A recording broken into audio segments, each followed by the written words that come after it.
For my 31st birthday, my mother-in-law gifted me divorce papers. From all of us, she announced at the restaurant. My husband recorded my reaction for their entertainment. I thanked her, signed them immediately, and walked out. She had no idea what I'd already done. 3 days before my birthday, I caught Margaret at our kitchen table with legal documents spread in front of her.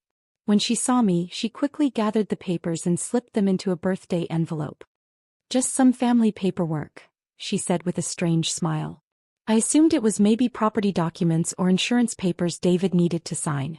The decorated envelope looked so festive and innocent.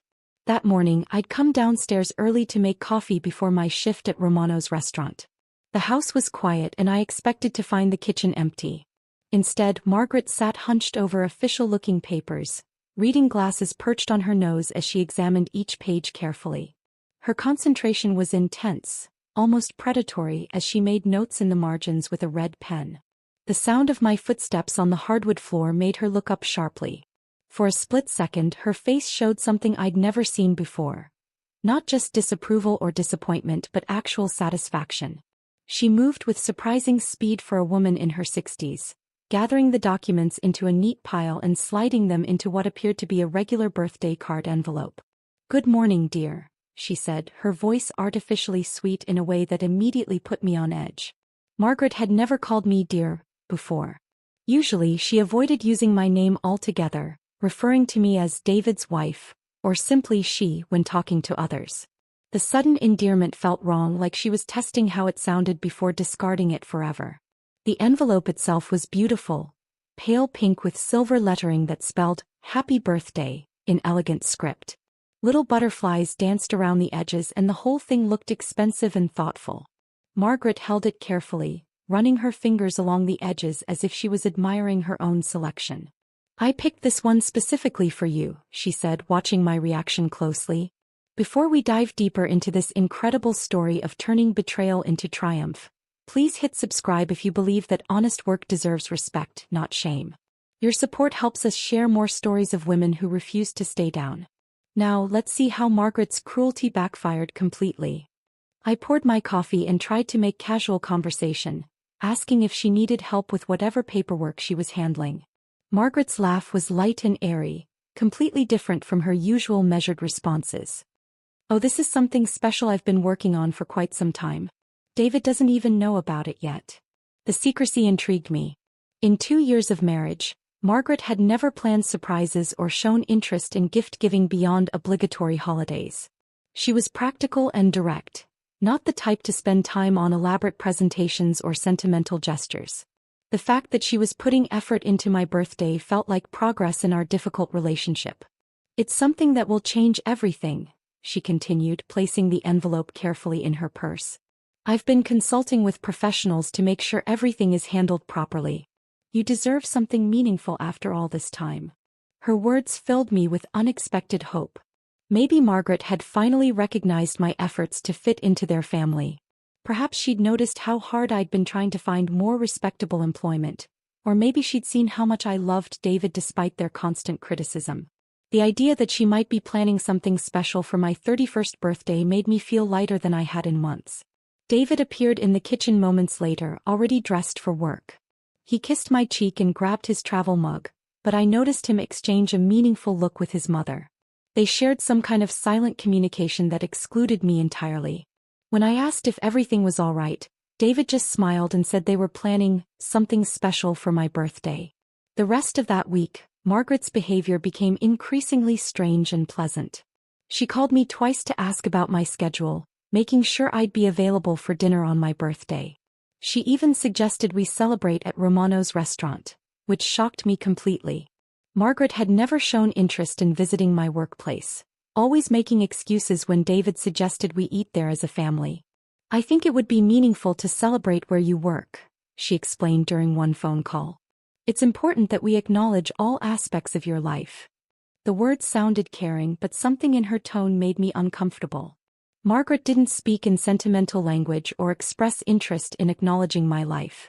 Her sudden change felt calculated rather than genuine. Emma, David's sister, started acting differently too.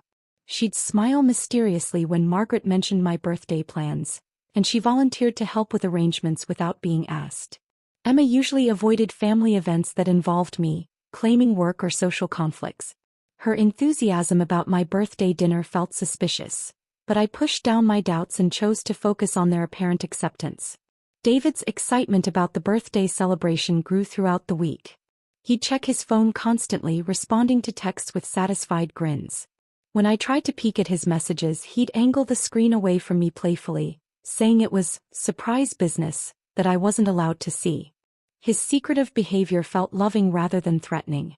The night before my birthday, Margaret called to confirm the dinner arrangements one final time. "Wear something nice," she advised, "but nothing too formal. You'll want to be comfortable for what we have planned." Her tone carried an edge of anticipation that I mistook for excitement about finally celebrating me properly. I spent extra time choosing my outfit, settling on a navy dress that looked professional but approachable. The mirror reflected someone who was trying hard to be worthy of acceptance, smoothing every wrinkle and checking every detail. I wanted to look perfect for what I hoped would be our breakthrough moment as a family. That evening, as I prepared for bed, David seemed unusually affectionate. He held me close and told me how much he loved me, speaking with an intensity that felt almost like goodbye. "Tomorrow will be a day you'll never forget," he whispered into my hair. I fell asleep feeling cherished and hopeful, completely unaware that his tenderness was actually guilt over what was coming. The decorated envelope sat in Margaret's purse, waiting to deliver its devastating contents. While I dreamed about finally earning their respect, she was probably rehearsing her speech about family standards and difficult decisions. The woman who had smiled so strangely while handling those legal documents was counting down the hours until she could destroy me publicly. I woke up on my 31st birthday believing it would mark my acceptance into David's family. Instead, it would become the day Margaret handed me the greatest gift of my life: freedom from their toxic judgment and the chance to discover who I could become without their limitations holding me back. The first family gathering after our honeymoon was David's cousin Michael's graduation party.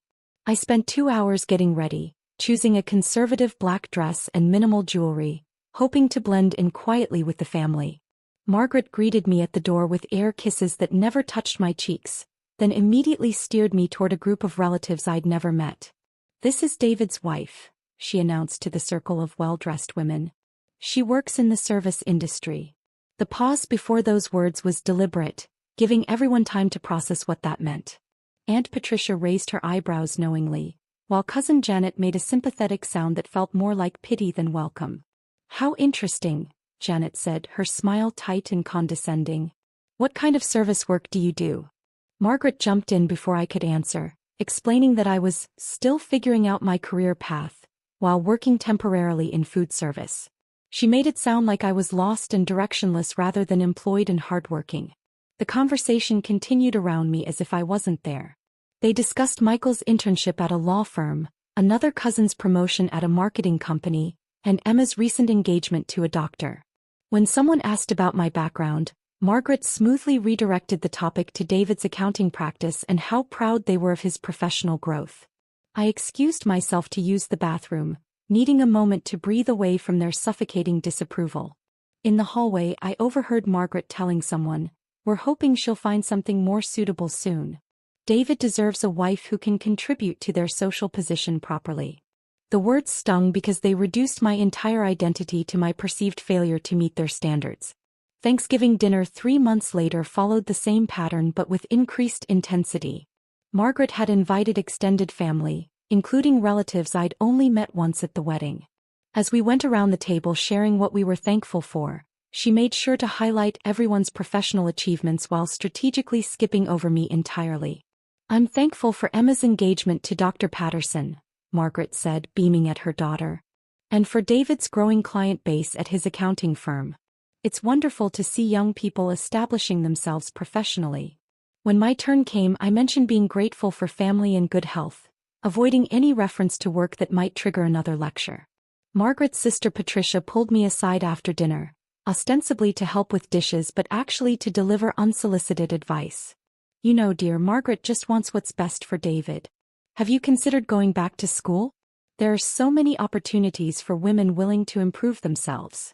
Her words carried the weight of family consensus.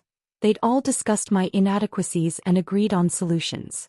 The holidays became exercises in endurance rather than celebration. At Christmas, Margaret gave Emma a beautiful silk scarf and presented me with a book titled Professional Success for Women, wrapped in newspaper instead of proper gift paper. The message was clear.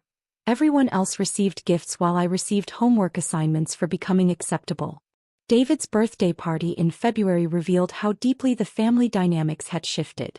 Margaret planned an elaborate celebration at an upscale restaurant, inviting his professional colleagues and successful friends.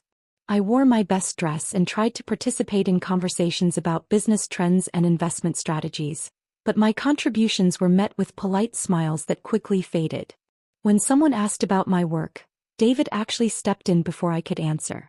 "She's exploring different opportunities right now," he said, avoiding eye contact with me. His shame about my job had grown so obvious that he couldn't even let me speak for myself anymore. The man who once bragged about my work ethic to his friends now treated my employment like a family secret. Emma's engagement party in March brought new levels of social torture. She'd invited her college sorority sisters, all successful professional women who asked polite questions about my career. Margaret hovered nearby during these conversations, ready to redirect attention whenever I mentioned Romano's restaurant. She'd interrupt with comments about the wedding planning or ask someone else about their job, making my occupation invisible in social settings. The worst incident happened during Easter dinner when Margaret's friend Carol joined us. Carol was a retired executive who spent the meal discussing her daughter's law career and her son's medical practice. When she asked about my background, Margaret actually interrupted my response to explain that I was between opportunities and considering various options for professional growth. I excused myself to the powder room and cried quietly into tissues, feeling completely erased from my own life story. Margaret was rewriting my identity to fit her narrative, turning steady employment into temporary confusion and honest work into something shameful that needed explanation or apology. The pattern of family gatherings became predictable and painful. Margaret would position me near people who would naturally ask about my work, then swoop in to manage the conversation when my answers didn't meet her standards. She'd suggest I was actively job hunting or pursuing education, creating fictional versions of my life that sounded more acceptable to their social circle. David's transformation during these events was the most heartbreaking aspect of our deteriorating situation. The man who'd fallen in love with my independence and strong work ethic now looked embarrassed when I mentioned my job. He'd change the subject quickly or make jokes about upgrading my career as if my current employment was temporary embarrassment rather than legitimate work. The family group chat became another source of daily humiliation. Emma would share articles about successful women, always accompanied by comments about inspiration and goals. When I'd respond positively, she'd follow up with questions about my own professional development that felt more like interrogation than conversation. Margaret's friends at the country club provided another avenue for public embarrassment. She'd mention my employment status to them with theatrical sighs, describing my job as David's burden that the family was helping him handle. When these women encountered me at social events, their pitying expressions and overly encouraging comments about finding my path made clear that Margaret had portrayed me as a project rather than a person. The constant criticism began affecting how I saw myself in mirrors and photographs. Margaret's comments about my appearance made me second-guess every outfit choice and makeup decision. I started shopping for clothes I couldn't afford, trying to look like the professional women she obviously preferred. My credit card balance grew while my self-confidence shrank. By the spring of our second year of marriage, I'd become a completely different person than the confident woman David had married. Margaret's systematic campaign of disapproval had succeeded in making me question my worth, my choices, and my place in David's life. Every family interaction reinforced their message that I was temporary embarrassment rather than permanent family member. The breaking point arrived during a phone conversation I wasn't supposed to hear. Margaret was talking to her friend Helen about David's marriage, and her words cut through me with surgical precision. "I keep praying he'll come to his senses before it's too late. He's such a good boy and he deserves someone who can enhance his life rather than hold him back." Standing in my own hallway, listening to my mother-in-law pray for my marriage's destruction, I finally understood that acceptance was never going to be possible. Margaret didn't just disapprove of my job. She disapproved of my existence in David's life. The battle I'd been fighting was rigged from the beginning, designed to wear me down until I either transformed completely or disappeared entirely. The morning after hearing Margaret's devastating phone conversation, I sat at my laptop with renewed determination. If she was praying for David to leave me, I'd prove her wrong by becoming the professional woman she claimed he deserved. The job search websites glowed on my screen as I created profiles on every platform I could find: LinkedIn, Indeed, Monster, and smaller local employment sites. My resume looked pathetic spread across one page. 3 years at Romano's restaurant, a high school diploma, and scattered customer service experience from part-time jobs during school. I stared at the blank sections where college degrees and professional accomplishments should have been, feeling Margaret's voice echo in my head about real qualifications and proper preparation. I rewrote my job descriptions 5 times, trying to make serving tables sound like executive experience. Managed multiple client relationships simultaneously while maintaining high satisfaction ratings. Coordinated complex service delivery under time-sensitive conditions. The words felt fake and inflated, but online articles promised that strategic language could bridge experience gaps. Cover letters became my obsession. I'd wake up early to write personalized messages for administrative assistant positions, customer service roles, and entry-level office jobs across 3 counties. Each letter took an hour to craft, explaining how my restaurant background had prepared me for professional challenges. I highlighted my reliability, communication skills, and ability to work under pressure. The first rejection email arrived within hours of my application to a dental office receptionist position. "Thank you for your interest, but we're seeking candidates with medical office experience." The second rejection came from an insurance company. "We require applicants with college-level education for this role." By the end of the first week, my inbox overflowed with polite dismissals that all said the same thing: I wasn't qualified for anything beyond my current situation.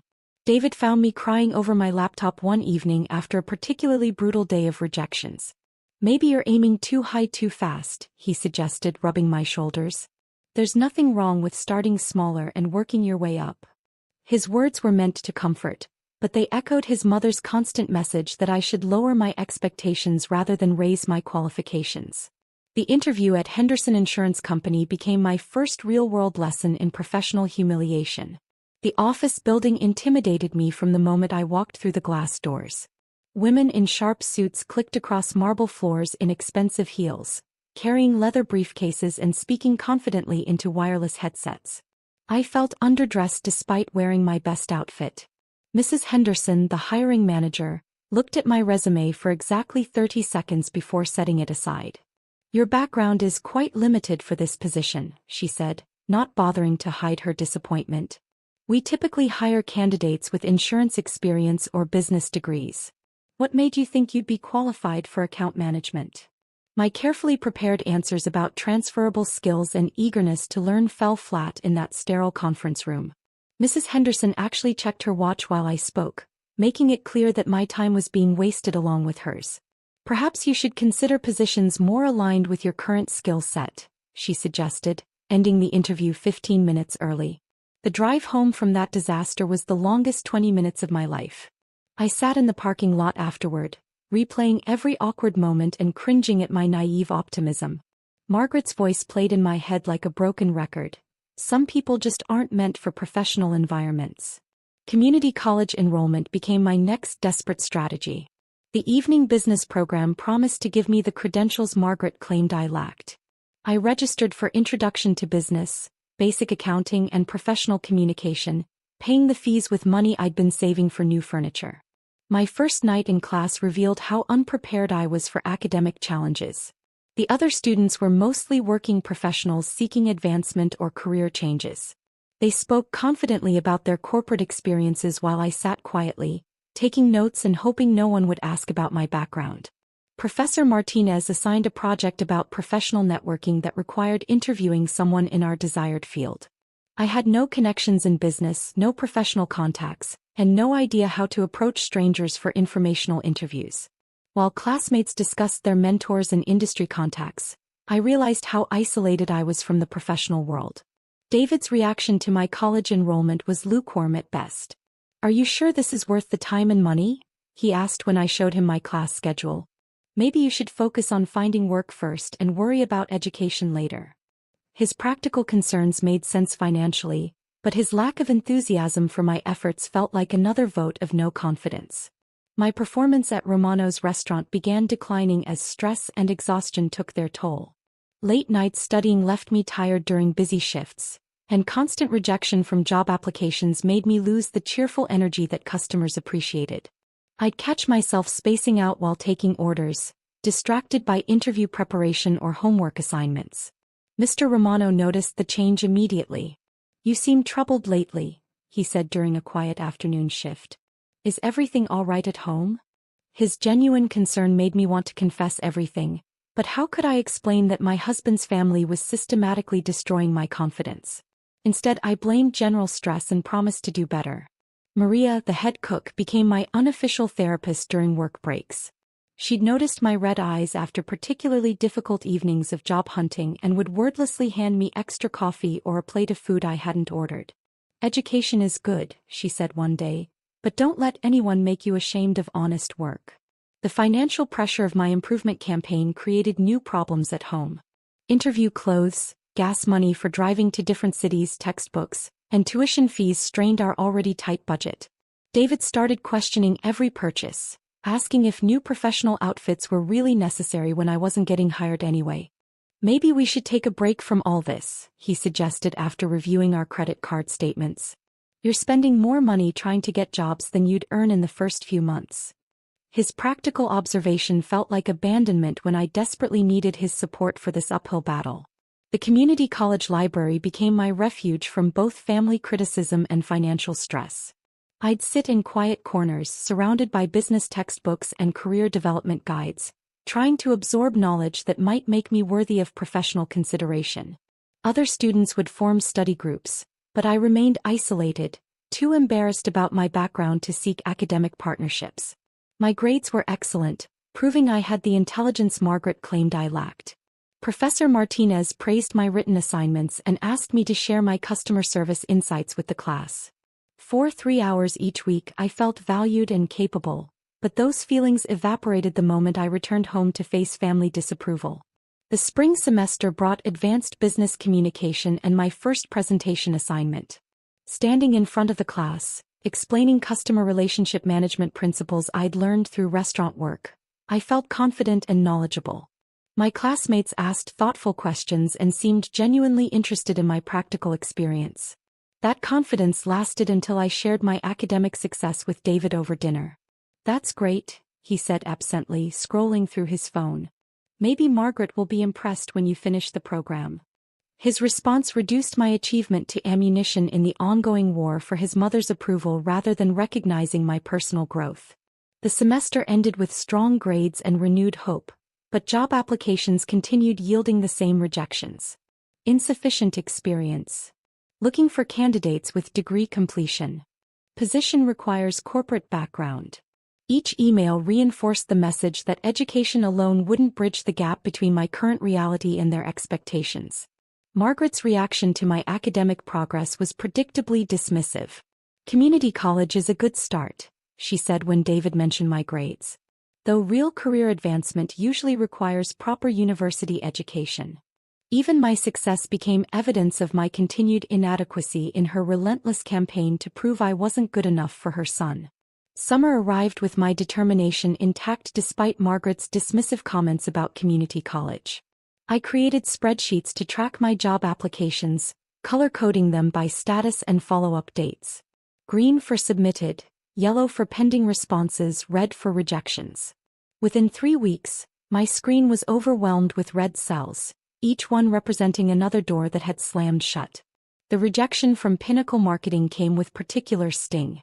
I'd driven 45 minutes for an interview with their human resources director, wearing a blazer I'd bought specifically for the occasion. The woman glanced at my resume, asked 2 questions about my restaurant experience, then spent the remaining 10 minutes explaining why they needed someone with traditional business background. "Your customer service skills are admirable," she said with practiced politeness, But this position requires strategic thinking and analytical capabilities that come from corporate experience. She might as well have told me that waitresses couldn't think properly. I thanked her for her time and walked back to my car feeling smaller than when I'd arrived. The folder of rejection letters grew thick enough to require a rubber band. Each form response was slightly different but carried the same message. Insufficient qualifications, lack of relevant experience, not the right fit for their organization. I started recognizing the phrases that meant no before reading entire emails. While your background is interesting, meant rejection. We've decided to pursue other candidates, meant failure. Some companies never responded at all, leaving me to check my email obsessively for weeks before accepting the silence as answer enough. Those non-responses felt worse than direct rejections because they suggested my application wasn't even worth acknowledging. I'd refresh my inbox dozens of times daily, hoping for any sign that someone valued my effort. Margaret's weekly phone calls became sessions of barely concealed gloating. "How's the job search going, dear?" she'd ask with false sweetness. When I admitted to another week without responses, she'd make sympathetic sounds that felt more like celebration. "These things take patience," she'd say. "Not everyone is cut out for certain types of work." The interview at Westfield Insurance was the most humiliating experience of my entire search. The receptionist made me wait in the lobby for 2 hours, claiming the hiring manager was running behind schedule. Other candidates came and went while I sat there, checking my phone and trying to look professional despite growing anxiety. When Mr. Westfield finally called me into his office, he seemed surprised to see me. "Oh right, the restaurant girl," he said, shuffling through papers on his desk. "Let's see what we have here." He asked me to complete a computer skills assessment that involved spreadsheet functions I'd never seen before. My confusion was obvious, and his impatience grew with each question I couldn't answer. "This position requires technical competency," he explained, not unkindly but firmly. "Perhaps you should consider roles that better match your current skill level." The suggestion that I should stay in my lane felt like Margaret speaking through a stranger's mouth. David started noticing my defeated returns from interviews. "How did it go today?" he'd ask when I came home with slumped shoulders and tired eyes. I began editing my stories, removing the most humiliating details to preserve what remained of his respect for me. When the hiring manager at Thompson Real Estate laughed at my salary expectations, I told David the interview went pretty well instead. The community college campus became my sanctuary during evening classes. Professor Martinez treated me with the respect that employers denied, praising my written assignments and encouraging my participation in discussions. My classmates were mostly working adults seeking advancement, and they didn't judge my restaurant background the way professional interviewers did. Business communication class taught me to analyze my failures objectively. My presentations earned high marks, and Professor Martinez often used my customer service examples to illustrate theoretical concepts. "Your practical experience provides valuable perspective," she'd tell the class, making me feel knowledgeable instead of inadequate for the first time in months. But academic success didn't translate to employment opportunities. The rejection from Coastal Bank arrived the same week I received an A on my midterm exam. "While your educational efforts are commendable, we require candidates with banking experience for this entry-level position." The irony was crushing. Even entry-level jobs demanded experience I couldn't get without being hired first. Romano's restaurant provided the only stability in my increasingly chaotic world. Mr. Romano noticed my distraction during busy shifts and pulled me aside during a quiet Tuesday afternoon. "You've been different lately," he observed, genuine concern in his weathered face. "Is everything okay at home?" I couldn't explain that my husband's family was systematically destroying my self-worth. Instead, I blamed general stress and assured him I was fine. Mr. Romano wasn't convinced, but he respected my privacy while quietly giving me easier sections and additional break time when I looked particularly exhausted. Maria, our head cook, became my unexpected source of emotional support. She'd worked at Romano's for 15 years, supporting 3 children as a single mother, and she recognized struggle when she saw it. During slow periods, she'd share stories about her own challenges with pursuing education while working full-time. "They try to make you think you're not good enough," Maria said one evening as we cleaned up after a busy dinner rush. "But look around here. You handle 6 tables during rush hour, remember every order, and keep customers happy even when they're difficult. That takes intelligence and skill they don't teach in fancy schools. Tony, the youngest member of our staff, offered encouragement with the enthusiasm of someone who hadn't faced systematic rejection yet. "You're the smartest person here," he'd tell me when I looked particularly defeated. "Those companies don't know what they're missing." His faith in me felt precious because it came without conditions or expectations. The financial strain of my job search began affecting every aspect of our marriage. Interview outfits, gas money for driving to distant cities, parking fees, and tuition payments consumed our savings account. David watched our balance shrink with growing concern, questioning whether this investment in my future was sustainable. "Maybe you should take a break from the applications," he suggested after reviewing our monthly expenses. "Focus on school for now and worry about career changes after you graduate." His suggestion made practical sense, but it felt like surrender to Margaret's timeline rather than determination to prove her wrong. Sleep became elusive as rejection anxiety invaded my nights. I'd lie awake replaying interview mistakes, wondering what I could have said differently, imagining how other candidates had impressed employers who found me lacking. The darkness amplified every insecurity Margaret had planted in my mind about my worthiness and potential. My appetite disappeared along with my confidence. Food became fuel rather than pleasure, and I lost weight without trying. Margaret noticed during our monthly family dinner, commenting that I looked drawn and tired lately, with false concern that felt more like satisfaction. Even my physical appearance became evidence of my failure to handle professional challenges properly.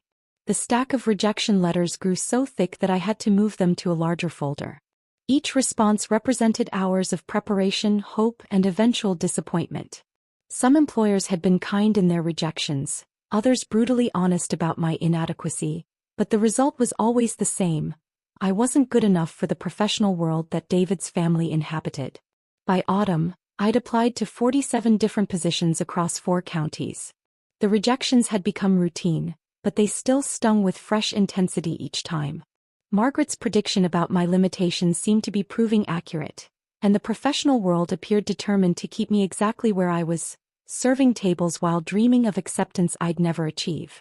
Monday afternoon found me at the kitchen table, surrounded by the remnants of another failed week. 47 rejections, Margaret's latest dismissive comment about community college, and David's growing impatience with our mounting expenses had left me questioning everything I'd been fighting for. The laundry basket sat beside me, filled with clothes that represented my shrinking world: work uniforms, interview outfits that had brought no success, and casual wear for staying home between disappointments. My phone buzzed with an unknown number while I folded David's work shirts. Telemarketer calls had become so frequent that I usually ignored unfamiliar numbers, but something made me swipe to answer. Maybe I was hoping for a miracle, or maybe I was just tired of feeling disconnected from the world that kept rejecting me. "Hello, is this speaking with Jennifer?" The woman's voice was professional but warm, with none of the hurried efficiency I'd grown to expect from business calls. She spoke my name like it mattered, with careful pronunciation and genuine interest. "This is Jessica Martinez from Grand Plaza Hotel's Human Resources Department. I hope I'm not calling at a bad time." My heart stopped completely. Grand Plaza Hotel. I remembered submitting that application during a particularly desperate evening in February, 6 months ago, when winter rejection letters had piled up faster than snow. The application had been one of dozens I'd sent out that week, cast into the void of online job boards with little hope of response. "We received your application for our guest services coordinator position," Jessica continued, "and I was wondering if you're still interested in discussing opportunities with our team." Her words sounded impossible after months of silence from potential employers. Someone was actually calling me about a job, treating my application like it had value instead of filing it directly into rejection folders. I set down the shirt I'd been folding, my hands trembling slightly as I reached for a pen and paper. "Yes, absolutely," I managed, trying to keep my voice steady. "I'm very interested in learning more about the position." Jessica's laugh was genuine and encouraging, nothing like the polite dismissals I'd grown accustomed to hearing from hiring managers. "Wonderful. I have to tell you, your restaurant experience really caught our attention. We've found that candidates with your background often excel in hospitality because you understand customer service from the ground up." Her words were revolutionary. Someone was praising my waitressing experience instead of apologizing for it or suggesting I overcome it. Jessica explained that Grand Plaza Hotel specialized in creating exceptional guest experiences, and they valued employees who understood service excellence through practical application rather than theoretical training. My years at Romano's restaurant weren't a liability to overcome. They were credentials that qualified me for advancement. We offer comprehensive training programs for career development, she continued, including management track opportunities for employees who demonstrate leadership potential. Our benefits package includes health insurance, dental coverage, retirement planning, and educational assistance for professional development courses. The benefits she described surpassed anything I'd imagined possible. At Romano's, health insurance was a luxury we couldn't afford, and retirement planning was something other people did. The idea of an employer investing in my education instead of questioning my qualifications felt foreign and wonderful. There's one more aspect of this position that might interest you, Jessica said, her voice taking on an excited tone. The role includes housing in our employee residential building. It's a fully furnished apartment with utilities included, just a 5-minute walk from the hotel. Many of our team members find it convenient, especially those relocating for the opportunity. I had to sit down. Free housing meant independence from David's family's constant criticism and financial pressure. 3 hours away from Margaret's disapproving presence felt like an impossible dream that someone was offering as reality. The distance would mean starting fresh where nobody knew about my year of failures and rejections. The salary range is $42,000 to $48,000 annually, depending on experience and performance during training, Jessica added. My current income from Romano's barely reached $30,000, and that was with good tip nights and extra shifts. The financial independence this job offered would transform my entire life situation. I realize this might be a big decision since you'd be relocating, Jessica said, but we're impressed with your background and think you'd be an excellent fit for our team culture. Would you be interested in scheduling a phone interview later this week to discuss details? My mind raced through possibilities I hadn't dared consider before. Professional respect, financial security, physical distance from Margaret's toxicity, and a chance to prove my worth in an environment that valued my existing skills. Everything I'd been desperately seeking was being offered by someone who saw potential instead of limitations. I would love to schedule an interview, I said, my voice stronger than it had been in months. This opportunity sounds incredible, and I'm very interested in learning more about your team and the position requirements. Jessica's enthusiasm was infectious, making me feel valued and wanted after so many months of rejection and dismissal. We scheduled the phone interview for Thursday afternoon, giving me 3 days to research the hotel and prepare thoughtful questions. After hanging up, I sat in my quiet kitchen feeling emotions I'd almost forgotten existed. Hope bubbled up from somewhere deep inside, replacing the constant anxiety that had become my normal state. The irony wasn't lost on me. Margaret's birthday envelope sat somewhere in this house, filled with legal documents designed to destroy my place in this family. Meanwhile, I now possessed information that would prove every negative thing she'd ever said about my potential was completely wrong. The timing felt like cosmic justice. I wanted to call David immediately and share the incredible news, but something held me back. This opportunity was mine alone, discovered through my own efforts despite his family's constant discouragement. For the first time in our marriage, I had something valuable that didn't require their approval or validation. The job offer represented more than employment. It was vindication of everything I'd believed about my own worth. Jessica Martinez had seen qualities in my application that dozens of other employers had missed or dismissed. Someone finally recognized that my restaurant experience demonstrated valuable skills rather than professional inadequacy. I decided to keep the news secret until my birthday celebration. Margaret had spent 2 years trying to prove I wasn't good enough for David or their family standards. Now I could reveal that not only was I good enough, but I was moving beyond their limited vision of my potential. The decorated envelope she'd prepared would pale in comparison to the real gift I'd be sharing, evidence that their judgment had been wrong all along. That evening, I moved through my routine at Romano's with renewed energy. My regular customers noticed the change immediately, commenting on my bright smile and efficient service. Mrs. Patterson, who came in every Monday for the early bird special, said I looked happier than she'd seen me in months. The secret knowledge of my opportunity felt powerful and precious. While Margaret prepared whatever surprise she thought would devastate me, I was holding information that would transform our entire dynamic. For once, I would be the one with shocking news to share, and they would be the ones struggling to process an unexpected revelation. 3 days stretched ahead before my birthday celebration, 3 days to savor the knowledge that everything was about to change. Margaret's envelope might contain family paperwork as she'd claimed, but my future now held possibilities she couldn't imagine or control. Tuesday morning brought my phone interview with Jessica Martinez, and I locked myself in our bedroom while David was at work. The conversation exceeded every hope I'd harbored about this opportunity. Jessica's questions focused on scenarios I could answer confidently, handling difficult customers, managing multiple priorities during busy periods, and maintaining service excellence under pressure. "Your references from Romano's restaurant are glowing," she said, rustling papers on her end of the call. "Mr. Romano spoke very highly of your reliability and customer relationship skills. That's exactly the foundation we build on here at Grand Plaza Hotel." Hearing that my current employer had praised me to a potential new one felt like vindication after months of being told my experience was inadequate. The formal job offer arrived via email that afternoon while I was preparing for my evening shift. The PDF document was official and beautiful, with the hotel's elegant letterhead and detailed terms that made this opportunity feel real and achievable. Guest Services Coordinator, starting salary $45,000 annually, comprehensive benefits and employee housing included. I printed 3 copies, folding one carefully to carry in my purse like a talisman. That evening at Romano's, I moved through my shift with energy I hadn't felt in months. Every customer interaction reminded me that I was good at this work, that my skills had value in professional environments. When Mrs. Chun complimented my service and left a generous tip, I thought about how those same abilities would translate to luxury hotel hospitality. "You seem different tonight," Maria observed during our break. "More like yourself again." She was right. The weight of constant inadequacy had lifted from my shoulders. For the first time since Margaret's campaign against me began, I felt worthy of the space I occupied in the world. David's call Wednesday morning changed the entire trajectory of my secret planning.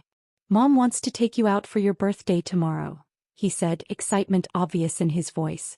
"She suggested Romano's since you're always talking about how much you love working there." His interpretation of Margaret's choice made perfect sense to me. Finally, she was acknowledging my workplace instead of dismissing it. "That's wonderful," I said, genuinely touched by what seemed like progress in our relationship. "I can't believe she wants to celebrate at Romano's. Does this mean she's finally accepting my job?" David's pause lasted just long enough to plant seeds of hope that would make tomorrow's revelation even more meaningful. "I think she's beginning to understand what makes you happy," he said carefully. "She wants this birthday to be special." His words felt like confirmation that the family dynamics were shifting in my favor. Combined with my secret job offer, everything seemed to be aligning for a perfect celebration of new beginnings. Emma's text message that afternoon added to my growing excitement. "Can't wait for tomorrow night. This birthday will definitely be memorable." Her enthusiasm seemed genuine for the first time since our relationship had soured. Maybe David had talked to his family about treating me better, or perhaps they'd finally recognized my efforts to meet their expectations. I spent Wednesday evening planning exactly how I'd reveal my news. The job offer letter sat in my jewelry box, waiting for the perfect moment to transform their perception of me. I practiced different approaches in the bathroom mirror, trying to find the balance between humility and confidence that would make my announcement most effective. "I have some exciting news to share," I rehearsed, watching my reflection. 3 days ago, I received a job offer from Grand Plaza Hotel. The words felt powerful and transformative, promising to rewrite the narrative Margaret had created about my professional inadequacy.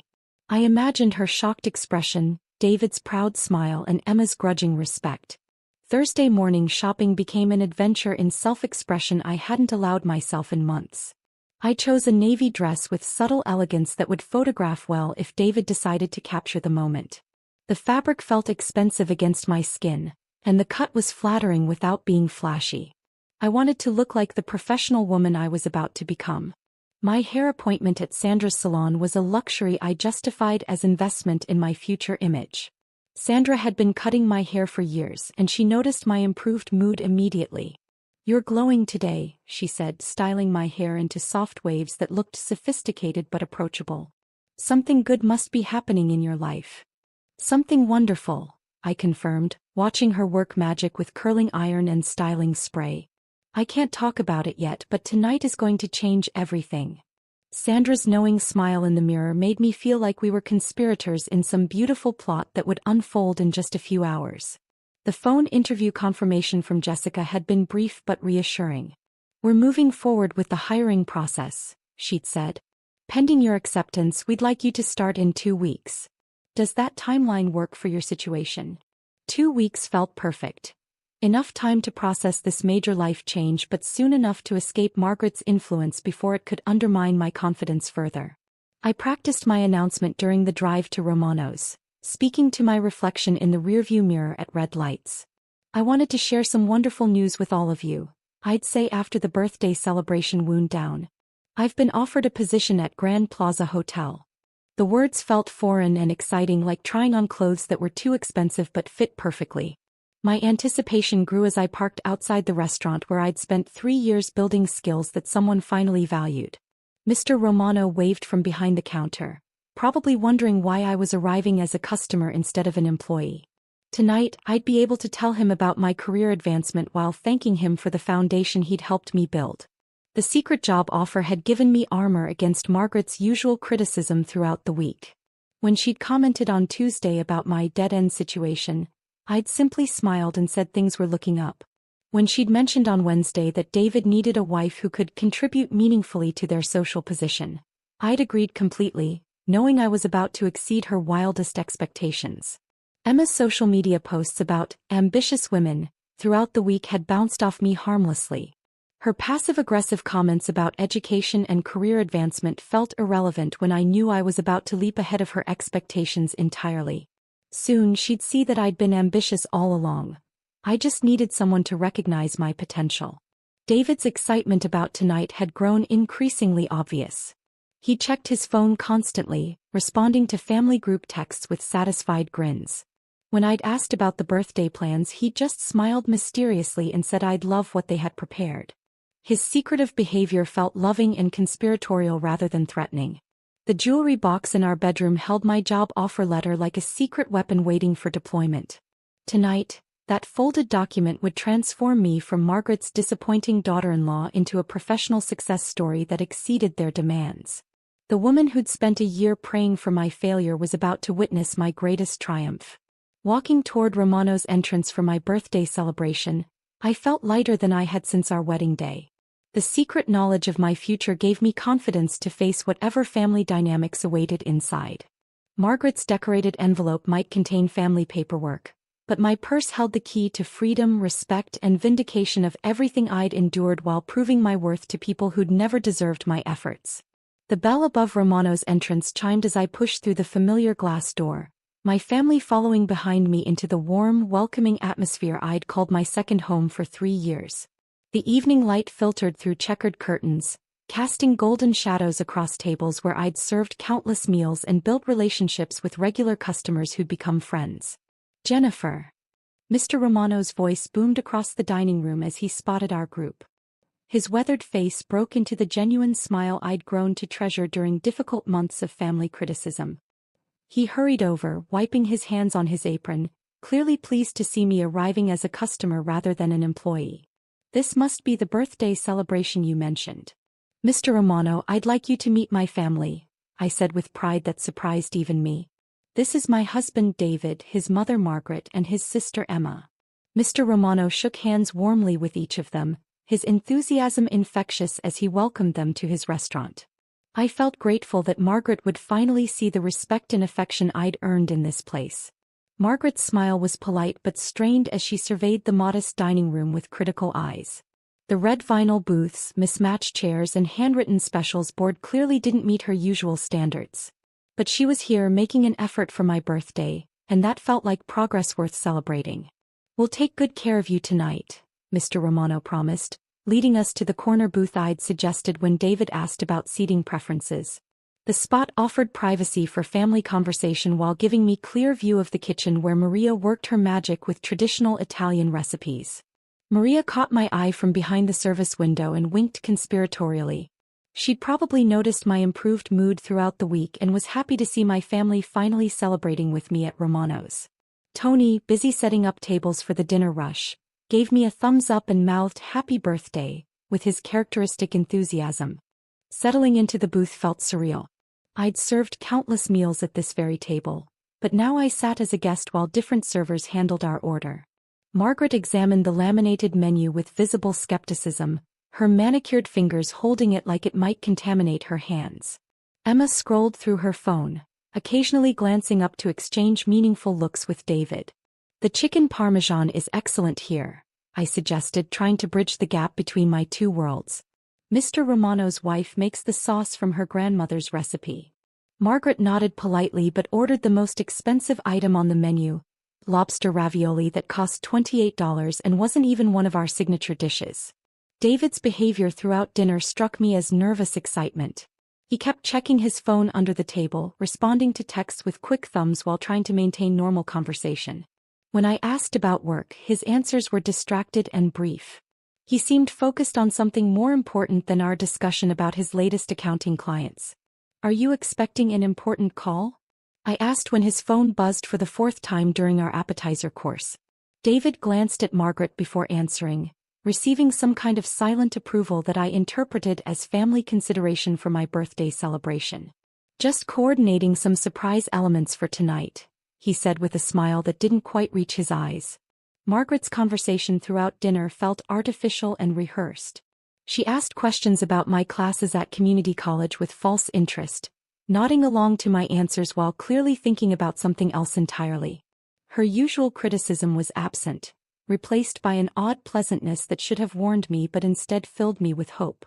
"You've been working so hard to improve yourself," Margaret said as we waited for our main courses. "It's admirable how determined you've been despite all the challenges." Her words sounded supportive, but something in her tone made them feel like setup rather than genuine praise. Emma snorted quietly at her mother's comment, quickly covering it with a cough when I looked her way. The birthday cake appeared as we finished dinner, carried by Sandra, one of the newer servers who'd been trained during my recent shifts. She placed it carefully in front of me, smiling warmly as the entire restaurant began singing "Happy Birthday." Regular customers joined in from nearby tables, creating a chorus of genuine affection that made my heart swell with belonging. "Make a wish," David said, positioning his phone to capture the moment. I closed my eyes and wished for the courage to share my job offer news gracefully, hoping this announcement would finally bridge the gap between Margaret's expectations and my reality. The candles flickered as I blew them out, their smoke rising like incense carrying my hopes toward the ceiling. Margaret's applause was enthusiastic but hollow, her hands creating sharp clapping sounds that cut through the restaurant's ambient noise. She reached into her designer purse with theatrical ceremony, withdrawing the decorated envelope I'd seen her preparing days earlier. "We have a special gift for you," she announced, her voice carrying clearly across nearby tables. "From all of us," she continued, holding the envelope high enough for other diners to see. The pink paper with silver butterflies looked festive and innocent, exactly like something chosen for a beloved family member. Other customers turned to watch our celebration, probably thinking how lucky I was to have family who cared enough to make public gestures of affection. Emma's phone appeared in her hands, also positioned to record whatever was about to unfold. David adjusted his angle to capture my face more clearly, his excitement palpable as he focused the camera on my expression. Their coordination was perfect, suggesting they'd rehearsed this moment or at least discussed the timing carefully. "Open it," Margaret urged, her eyes bright with anticipation that I mistook for grandmotherly joy. The envelope felt heavier than expected as I turned it over in my hands, running my fingers along the decorative edges. Everyone at our table leaned forward slightly, watching my reaction with intense focus that made this moment feel monumentally important. The paper tore easily under my fingernails, revealing official documents folded neatly inside. Legal letterhead caught my eye first, followed by formal language that took my brain several seconds to process. "Petition for dissolution of marriage" sat at the top of the first page in bold, imposing letters that seemed to grow larger as I stared at them. My breath caught in my throat as the words registered. "Divorce papers. On my birthday." in front of my coworkers and regular customers. The decorated envelope that had looked so innocent was actually a weapon designed for maximum destruction of my dignity and sense of belonging. The restaurant continued buzzing with normal dinner conversation around us, but our corner booth existed in a bubble of tension so thick I could barely breathe. Margaret's satisfied expression confirmed that this wasn't a mistake or misunderstanding. This was exactly what she'd planned when I'd caught her at our kitchen table preparing legal documents. David's phone remained steady in his hands, still recording my reaction for posterity. They wanted to capture this moment of devastation, probably to watch it again later and share it with family members who couldn't attend tonight's performance. My humiliation was their entertainment, carefully orchestrated and professionally documented. The papers felt heavy in my trembling hands as I looked up at three faces watching me with eager anticipation. Margaret's smile was triumphant, Emma's expression was gleeful, and David looked nervous but excited about whatever reaction they expected from me. They turned my birthday into their victory celebration, using my own workplace as the stage for my public destruction. Time seemed to slow as I stared at those divorce papers, my mind processing the magnitude of what they'd planned. The decorated envelope with its innocent butterflies had delivered the cruelest blow imaginable, but instead of the devastation they expected, I felt something entirely different washing over me. Clarity. Pure, crystalline clarity about who these people really were and what this moment actually meant. Margaret's smile was radiant with satisfaction as she watched me absorb the contents of her gift. Her eyes sparkled with the joy of someone who'd successfully executed a plan months in the making. Emma leaned forward slightly, phone still recording, hungry for the breakdown they'd orchestrated. David's camera remained focused on my face, waiting to capture tears that would never come. The restaurant's ambient noise faded into background whispers as nearby diners sensed drama unfolding at our corner booth. Mrs. Patterson, my regular Tuesday customer, turned in her chair to get a better view. The young couple at table 12 stopped their conversation mid-sentence, drawn by the tension radiating from our family gathering. I looked down at the legal documents again, noting the careful preparation that had gone into this moment. Someone had hired an attorney, filed paperwork, and coordinated timing to maximize my humiliation. The divorce petition was thorough and complete, requiring only my signature to dissolve our marriage permanently. They'd even brought a pen, anticipating my compliance with their plan. Well, Margaret prompted when my silence stretched longer than she'd expected. Aren't you going to say something? Her voice carried across the quiet restaurant, inviting everyone to witness my reaction to their birthday surprise. The expectation in her tone was clear. I was supposed to beg, cry, or create the scene they'd come here to witness. Instead, I reached for the pen they'd provided and signed my name with handwriting steadier than it had been in months. The ink flowed smoothly across the signature line, marking the end of a marriage but also the beginning of something they couldn't imagine. Margaret's triumphant expression faltered slightly as I calmly folded the papers and returned them to their decorative envelope. David's phone wavered in his hands as confusion replaced anticipation. "That's it?" he asked, his voice barely audible. "You're not going to fight this or ask questions?" His disappointment was palpable. Clearly, my calm acceptance wasn't providing the entertainment value they'd anticipated for their recording session. "Thank you," I said, standing up from the booth with dignity intact. "This is actually the most generous gift you could have given me." Margaret's face shifted from satisfaction to bewilderment as I reached into my purse and withdrew my own envelope. The official job offer letter from Grand Plaza Hotel that would rewrite their entire narrative about my worth. "I have some news to share as well," I announced, my voice carrying clearly through the hushed restaurant. 3 days ago, I was offered a position as guest services coordinator at Grand Plaza Hotel. The salary is $45,000 annually with full benefits and housing included. The words felt powerful leaving my lips, each one landing with precision in the silence that followed. Margaret's mouth opened slightly but no sound emerged. Emma's phone slipped in her grasp before she recovered and continued recording, though her expression had shifted from gleeful anticipation to stunned disbelief. David's camera captured his own shocked face in the black screen as he forgot to keep filming my reaction. "The position starts in 2 weeks," I continued, enjoying the weight of their attention for reasons completely different from what they'd planned. "It's in another city about 3 hours from here. A fresh start with people who value restaurant experience and customer service skills." Each detail was a small victory over their months of criticism and dismissal. The restaurant erupted as my words sank in. Mr. Romano's voice boomed across the dining room. "Jennifer, that's wonderful news." Maria's face appeared in the kitchen window, her smile broad with genuine pride. "You deserve this," she called out, her accent thick with emotion. Tony dropped his cleaning cloth and started clapping, his enthusiasm infectious as other staff members joined in. The sound of applause filled Romano's as my co-workers celebrated news that transformed their colleagues' humiliation into triumph. Regular customers who'd watched me work through difficult months stood up from their tables, adding their voices to the celebration. Mrs. Patterson, who'd witnessed my declining mood over recent weeks, raised her water glass in toast.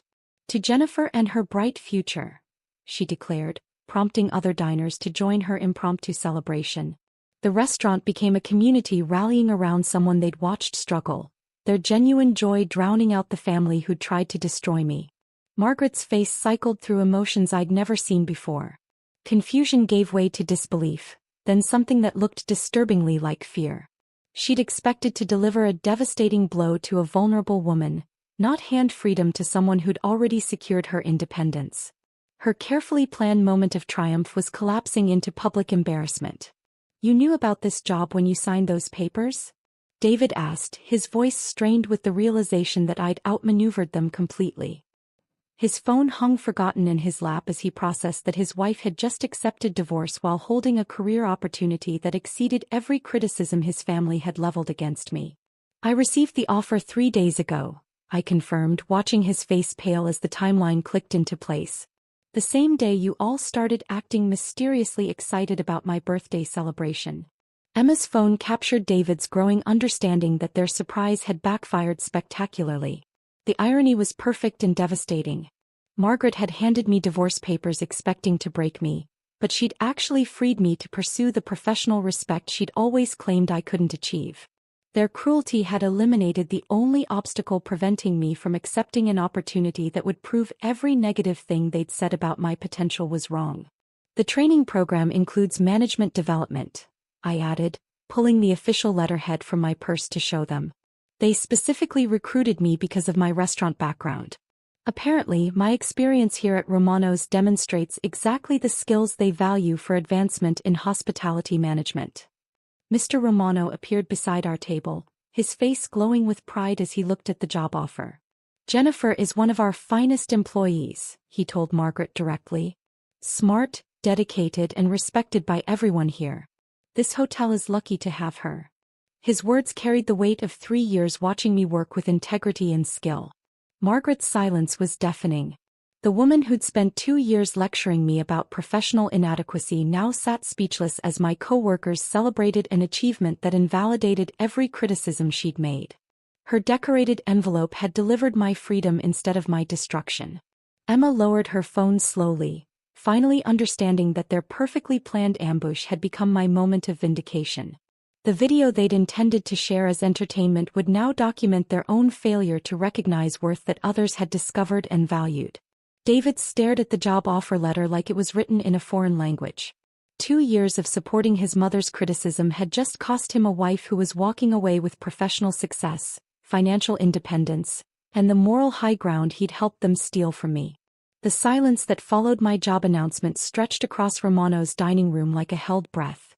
I stood beside our corner booth, divorce papers in one hand and my future in the other, watching Margaret's face cycle through emotions she'd never shown before. The woman who'd orchestrated this public execution now sat speechless, her satisfied smile frozen into something resembling panic. David's phone remained motionless in his hands, its black screen reflecting his stunned expression.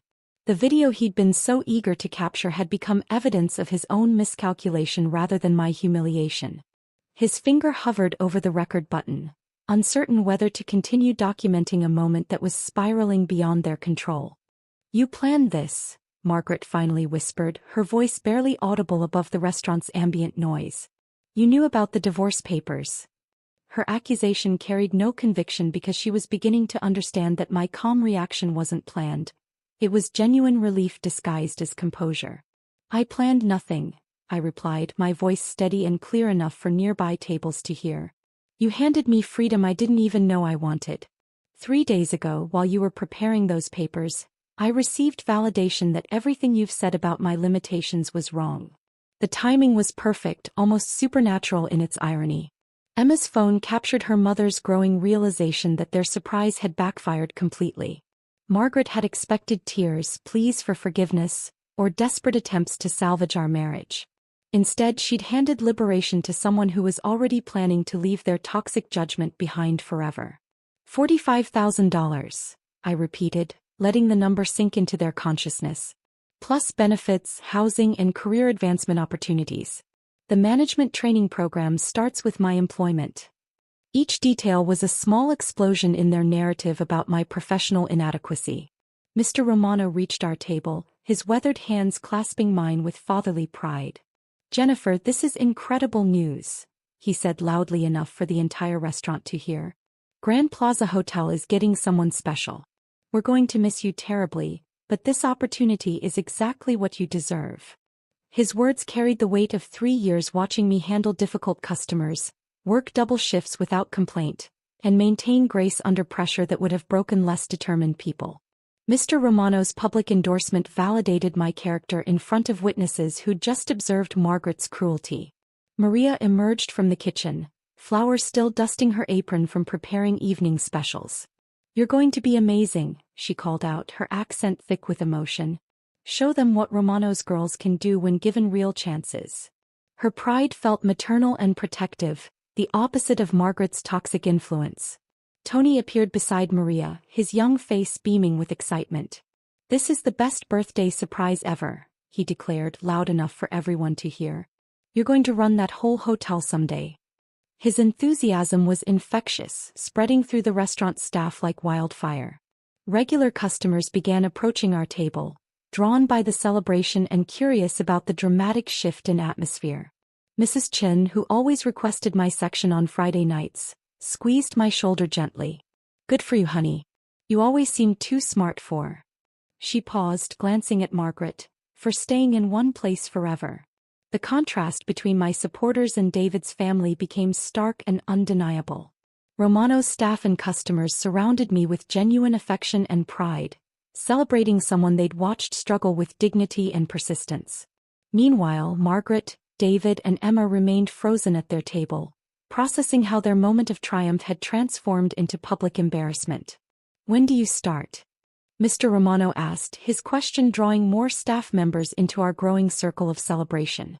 The kitchen crew had abandoned their prep work to witness this unexpected turn of events, their faces bright with happiness for someone they genuinely cared about. 2 weeks, I answered, watching Margaret's face pale further at the timeline. She was beginning to understand that I'd been planning my escape while she was planning my destruction. The divorce papers she'd prepared as my ending were actually clearing the path for my new beginning. David finally found his voice, though it came out strained and uncertain. "You're really leaving? Just like that?" His question revealed how little he understood about the damage his family had inflicted or how thoroughly they'd destroyed my desire to remain in their world. "I'm really free," I corrected, emphasizing the word that captured what this moment truly meant. "Free to work where I'm valued, live where I'm respected, and build relationships with people who celebrate my success instead of planning my failure." My words were measured and calm, but they cut through the restaurant's noise with surgical precision. Margaret attempted to regain control of the situation, her voice rising slightly. "This is all very sudden, dear. Perhaps you should think carefully before making such drastic decisions." The endearment sounded hollow and desperate, coming from someone who just handed me divorce papers as a birthday gift. "I've been thinking for 2 years, I replied, meeting her gaze directly. Every criticism, every comparison to David's ex-girlfriend, every suggestion that I wasn't good enough for this family, all of it led me to this moment. You were right about one thing, Margaret. I do deserve better. The restaurant's applause grew louder as my words reached tables throughout the dining room. Other diners had pieced together enough of the situation to understand that they were witnessing someone's liberation from family cruelty. Their support felt genuine and spontaneous, the opposite of the calculated performance Margaret had orchestrated. The beautiful thing about timing, I continued, my voice growing stronger with each word, is that your gift of divorce papers arrived exactly when I was ready to accept freedom. I don't have to choose between my marriage and my self-respect anymore. You've made that decision beautifully simple." Emma's recording captured her own family's growing discomfort as they realized their roles had reversed completely. They'd come to Romanos as executioners but found themselves defendants in a trial of public opinion. The witnesses they'd invited to my humiliation were now judging their character instead. Margaret's purse sat open beside her, the decorative envelope that had delivered divorce papers looking ridiculous and childish among the legal documents. Her weapon of choice had become evidence of her own cruelty, preserved forever in video recordings that would tell a very different story than she'd intended. The weight of 2 years' worth of criticism and conditional acceptance lifted from my shoulders as I prepared to leave Romanos for the final time as their victim. Every snide comment, every comparison to other women, every suggestion that I wasn't worthy of their son, all of it evaporated in the face of professional validation and genuine community support. David's attempt to process what had just happened played out across his features like a slow-motion revelation. His mother's birthday gift had just cost him a wife who was walking away with dignity, success, and freedom he'd helped them take from me. The recording in his hands would forever document his family's cruelty and his own complicity in orchestrating my public humiliation. Margaret sat motionless, her satisfied smile completely erased by the realization that her perfectly planned revenge had become my perfect escape. The decorated envelope beside her purse looked pathetic and impotent, its innocent butterflies mocking the darkness of its intended purpose. I walked out of Romano's restaurant that night carrying nothing but my purse and my dignity, leaving behind a family that had just revealed their true nature to an entire room of witnesses. The cool evening air felt cleaner than it had in months, and each step toward my car marked another moment of distance from people who'd never deserved my efforts to earn their approval. The drive home was silent except for the sound of my phone buzzing with messages I didn't read. David, Margaret, and Emma were probably coordinating damage control, trying to process how their perfectly planned ambush had become my moment of triumph.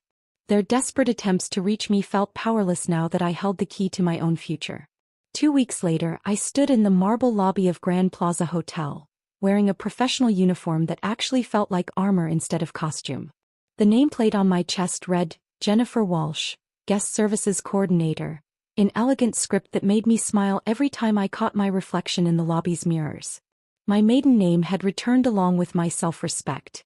The employee residential building became my sanctuary in ways I'd never imagined possible.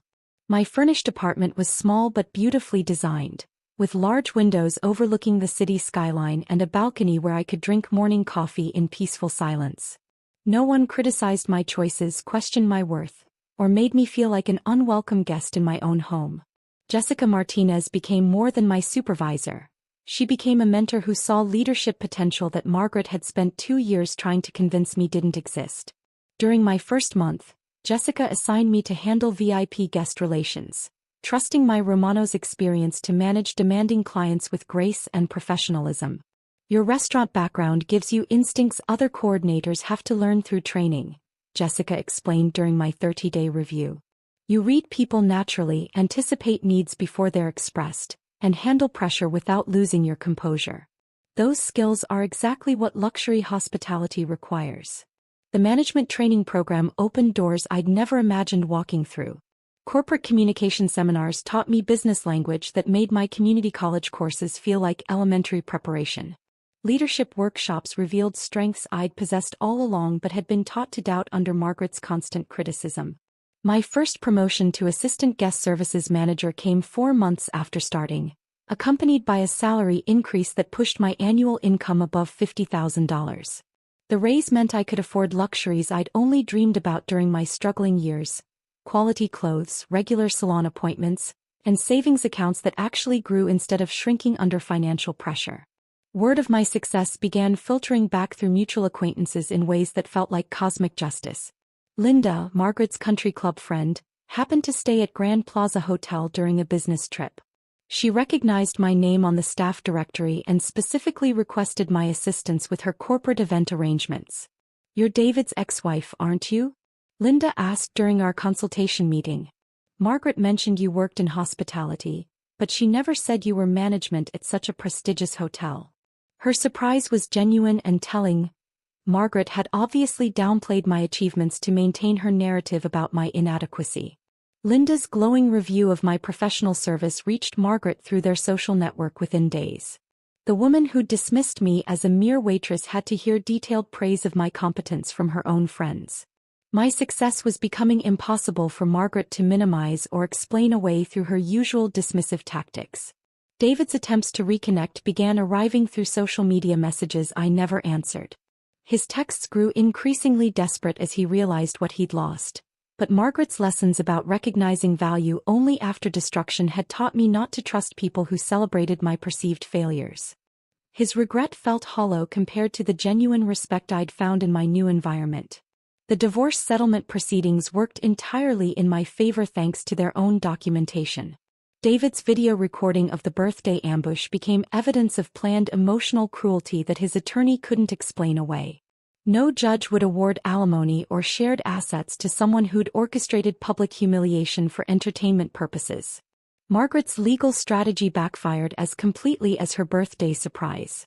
The decorated envelope she'd prepared so carefully became Exhibit A in proceedings that painted her as the architect of family dysfunction. Her own attention to detail, the timing, the location, the coordination, proved premeditation that protected me from financial obligations to people who'd treated me as disposable.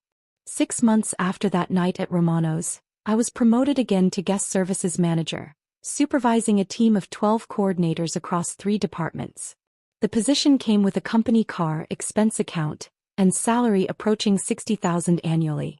Every milestone validated Jessica's initial assessment of my potential and contradicted Margaret's predictions about my limitations. The hotel's annual employee recognition ceremony became my moment of ultimate vindication. Standing on stage accepting an award for exceptional customer satisfaction scores, I thought about Margaret's phone conversation where she'd prayed for David to come to his senses about our marriage. Her prayers had been answered in ways she never intended. My acceptance speech was brief but meaningful, thanking my team and acknowledging the restaurant experience that had prepared me for hospitality excellence. The audience of hotel executives and community business leaders applauded someone Margaret had dismissed as unworthy of professional consideration. Their respect felt earned rather than demanded, genuine rather than conditional. Emma's social media posts about ambitious women had stopped entirely after my promotion announcements began appearing in local business publications. The passive-aggressive commentary about education and career advancement felt ridiculous when directed at someone who was achieving measurable success through determination and skill rather than inherited privilege. David's LinkedIn connection request arrived the same week as my manager promotion, suggesting he was tracking my professional advancement through mutual business contacts. His attempt to reconnect professionally felt pathetic and transparent. The man who'd recorded my expected humiliation now wanted association with my actual success. The greatest satisfaction came from living well without needing their approval or acknowledgement. My happiness was complete and self-contained, built on genuine achievements and authentic relationships rather than desperate attempts to earn acceptance from people incapable of recognizing worth. Margaret's judgment had become irrelevant to my life satisfaction. My new colleagues respected my opinions, valued my contributions, and trusted my leadership abilities. The professional environment Margaret claimed I could never access had welcomed me warmly and rewarded my efforts with advancement opportunities. Every day at Grand Plaza Hotel confirmed that her assessment of my potential had been completely wrong. The ultimate revenge wasn't causing them pain. It was proving their cruelty had been based on jealousy and insecurity rather than accurate evaluation of my character or capabilities. Margaret's need to diminish me had revealed more about her limitations than mine. Her birthday gift of divorce papers had freed me to discover success that existed far beyond her narrow vision of acceptable achievement. Standing in my corner office 18 months after that night at Romano's, I looked out at the city skyline and felt grateful for every criticism that had pushed me toward independence. Margaret's decorated envelope had contained the greatest gift possible: liberation from people who'd never deserved the effort I'd spent trying to earn their love. If this story of ultimate vindication had you cheering out loud, smash that like button right now. My favorite part was when she calmly signed those divorce papers and pulled out her job offer letter. What was your favorite moment? Drop it in the comments below. Don't miss more incredible revenge stories like this. Subscribe and hit that notification bell so you never miss an upload.